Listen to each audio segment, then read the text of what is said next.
Of course, we all know that student loans are bad. Student loans can lead to overwhelming debt. High interest rates in student loans increase the overall cost. Debt can limit individuals' financial freedom and delay life goals. Student loan debt can have a negative effect on your mental health, and exploring alternatives such as scholarships, grants, and work-study programs makes sense to people like you and I. I think advocating for accessible and affordable education is something every single American can agree on. Promoting financial literacy to make informed decisions is one of the best possible outcomes. Now, emphasizing the need for open discussion and sustainable solutions is something we should have done long ago. However, now we've ended up in quite the predicament.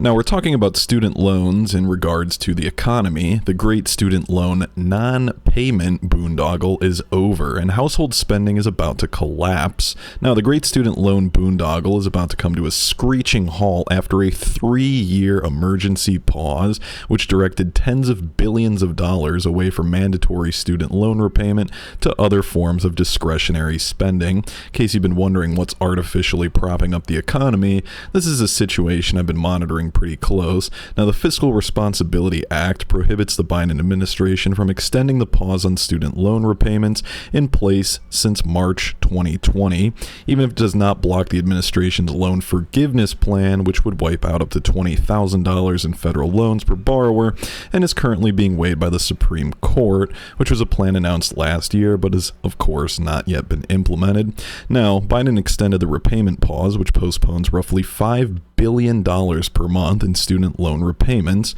until 60 days after the Supreme Court ruled on the separate $400 billion loan forgiveness plan.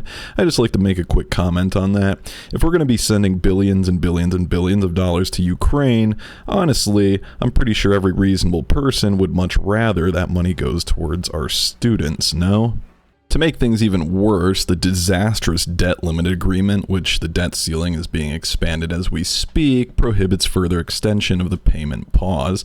Now, some of the implications of this, the loan payments presents risks similar to the effects of the 2013 fiscal cliff when tax increases led to reduced consumer spending. Now, the payment moratorium will reduce annual disposable personal income by $38 billion, which will reduce consumer spending, obviously significantly. Now, the federal government programs boosted personal income by an estimated $2.3 trillion during the March 2020 COVID era to December 2022.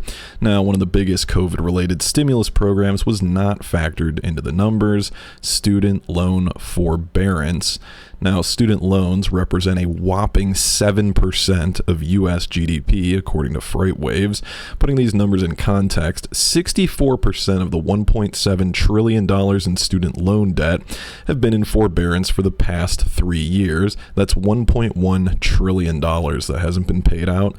More math, according to the New York Fed study, the average student loan payment is $393 per month. Now, for consumers taking advantage of the program, they've deferred 39 months' worth of payments, resulting in more than $15,327 in additional discretionary income during that period. And in case you thought the game of loans, interest is coming, wasn't bad enough, a sudden increase of $393 per month in new, but, well, that's of course really old, loan repayments that just weren't being made, will force prime-age consumers between 18 and 44 to cut back on discretionary spending.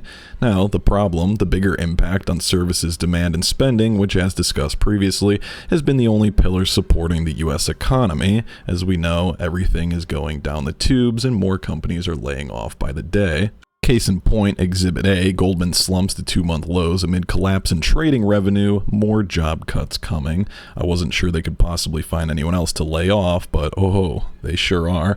So leave a like, comment down below any interesting thoughts. What do you think? Should we be sending money to Ukraine, or should we go right on ahead and forgive up to $20,000 in student loans, or neither? Let me know what you think and hit the subscribe button.